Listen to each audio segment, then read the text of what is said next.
कहानी शुरू होती है जहां पहाड़ियों के बीच एक प्राचीन हॉस्टल खड़ा है। यहाँ धुंध और पक्षियों की रहस्यमयी आवाजें हर समय डर को बढ़ाती हैं। रवि ने नए हॉस्टल में कदम रखा है। वह अपने दोस्तों नेहा और विक्रम के साथ इस रहस्यमयी हॉस्टल के रहस्यों को उजागर करने की ठान चुका है। नेहा अपनी मुस्कान में हर किसी का ध्यान खींचती है, लेकिन सबसे दूर अंजलि, जो हॉस्टल के अतीत के बारे में अवगत है। जैसे ही पहली रात शुरू होती है, रवि को धुंध से एक परछाई होती हुई दिखती है। क्या यह उसका भ्रम था, या हॉस्टल में वास्तव में कोई अदृश्य ताकत है? जब रवि नेहा से अपने डर की चर्चा करता है, वह इसे मजाक में टाल देती है। लेकिन जल्द ही पूरी रात हॉस्टल की झपकती लाइटें, फर्श की चरमराहट और एक जोर का धमाका इस मजाक को हकीकत में बदल देता है। रवि के उत्सुक मन में अब सवालों की झड़ी है। अपने डर का सामना करते हुए रवि अंजलि से बात करने का निर्णय करता है। अंजलि उसे हॉस्टल के पिछले छात्रों के गायब होने की बात कहती है और एक गुप्त कमरा, जो इन सभी घटनाओं की जड़ है, उसकी ओर इशारा करती है। अंजलि रवि को बताती है कि प्रोफेसर मलिक ही उस गुप्त कमरे का दरवाजा खोलने की चाबी हो सकते हैं। क्या तुमने कभी महसूस किया है कि तुम्हारे आसपास कुछ है, लेकिन तुम उसे देख नहीं सकते? अंजलि कहती है।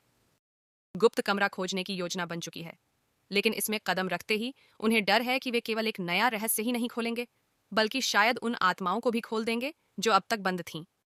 रात, जब सब गहरी नींद में, रवि, नेहा और विक्रम एक जलती मोमबत्ती के सहारे बेसमेंट में छुपे दरवाजे की खोज करते हैं। इस सुरंग का हर मोड़ उन्हें एक नए डर के करीब लाता है। कैंडल की हल्की बत्ती बस अंधेरे से बात करती है, रवि एक अंदाज से कहता है, लेकिन उसकी आवाज में खुद डर काबू में नहीं रहता। फर्श के नीचे छुपे इस दरवाजे को खोलते ही हवा और ठंड अचानक से बढ़ जाती है। एक परछाई उनके करीब चलती है। कौन है वहां? नेहा धीरे से पूछती है। कोई जवाब नहीं। वे उस कमरे में प्रवेश करते हैं जिसने हर व्यक्ति को पीछे छोड़ दिया था। गुप्त कमरे तक पहुंचते हैं। कमरे में धूल भरी हुई है और दीवारों पर अजीब संकेत बने हुए हैं। कमरे के बीचों बीच एक बड़ा बंद संदूक रखा है। जैसे ही वे संदूक के पास जाते हैं, दरवाजा अचानक बंद हो जाता है। यह संदूक, यह खुल क्यों नहीं रहा? विक्रम हिचकिचाते हुए कहता है। अचानक संदूक चरमराने लगता है। आत्माएं जो अब तक मौन थीं, अपने गुस्से में दिखती हैं। संदूक खोलने पर उन्हें एक डायरी मिलती है, जो एक खोए हुए छात्र की है। डायरी में हॉस्टल के प्राचीन दफन स्थल का जिक्र है, जहां आत्माओं ने न्याय की मांग की थी। प्रोफेसर मलिक, तुम लोगों को यहाँ नहीं आना चाहिए था। आत्माएं शांत नहीं रह सकती जब तक उन्हें शांति न मिले। ऐसा लगता है कि वह पहले से जानते थे कि वे आएंगे। अगर ये सब तुम जानते थे तो हमें बचाने के लिए कुछ क्यों नहीं किया? रवि पूछता है। मैंने करने की कोशिश की थी, लेकिन कुछ सच होते हैं जो दुनिया नहीं जान सकती। ये आत्माएं केवल तभी शांत होती हैं जब उन्हें उनका खोया हुआ न्याय वापस मिले। जैसे ही आत्माएं अपने प्रेतबाधित कमरे से निकलती हैं, अंजलि अपने पहले से लिखी नियति को स्वीकार करती है।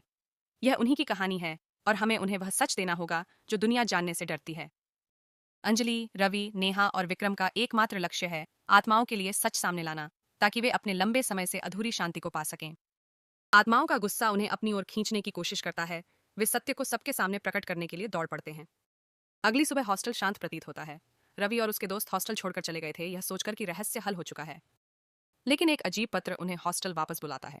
पत्र में अधूरे काम के बारे में लिखा है, जो पूरी तरह से खत्म नहीं हुआ है।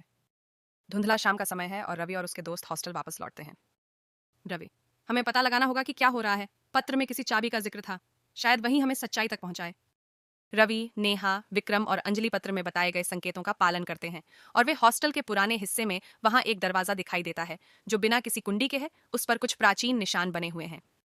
लेकिन तभी दरवाजा अपने आप खुल जाता है और अंधेरा सामने आता है, जिसमें पुराने अवशेष और किताबें पड़ी होती हैं। एक पत्थर का मंच दिखाई देता है जिसमें एक जटिल ताला लगा हुआ है। मंच के बीच एक प्राचीन चाबी चमक रही होती है। चाबी से एक और गुप्त कक्ष का दरवाजा खुलता है, जहां आत्माएं बंधी हुई हैं। लेकिन जल्दी ही वे समझ जाते हैं कि यह उनके लिए एक बलिदान की मांग है।